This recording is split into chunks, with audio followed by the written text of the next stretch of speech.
ఏది విలాసవంతమైనటువంటి జీవితం గడుపుతున్నాడు కానీ నార్మల్ అని చెప్పుకునేవాడు ఇప్పుడు ప్రజలకు అర్థమైపోయింది.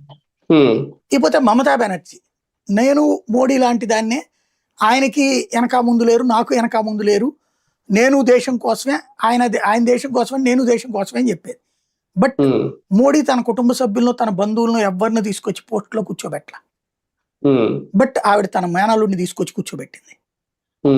అలాగే మోడీకి కుటుంబకాంక్షలు ఏమీ లేవు, పార్టీ డెసిషన్ ఫైనల్. అక్కడ అమిత్ షా చూసుకుంటాడు. బట్ ఆవిడ తన కుటుంబ బెనర్జీని నెక్స్ట్ వారసుడిగా చేయడానికి తాపత్రయపడుతుంది. అక్కడ ఆమె మీద మైనస్ ఏర్పడింది.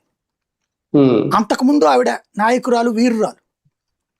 ఎప్పుడైతే అభిషేక్ బెనర్జీని ఆవిడే మంచోడు కాదని సస్పెండ్ చేసి మళ్ళీ తీసుకుంది, మళ్ళీ సస్పెండ్ చేసి మళ్ళీ తీసుకుంది. ఇప్పుడు అభిషేక్ బెనర్జీనే పార్టీని నడుపుతున్నాడు. బెంగాల్లో కనుక మమతా బెనర్జీ భారీ మెజార్టీతో గెలిచింది అనుకోండి, అక్కడ ఊచకోతలు జరుగుతాయి. కిందసారి చేసింది. అదే ఓడింది అనుకోండి, అప్పుడు ఊచకోతలు జరుగుతాయి, వీళ్ళు పోతారు ఈ దఫా.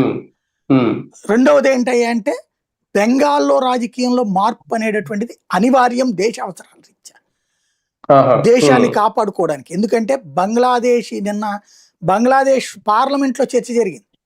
ఇప్పుడు చెప్తున్నాడు అనమాట, రేపు పొద్దున కనుక బెంగాల్లో బీజేపీ వచ్చిందంటే మనకు విపరీతమైన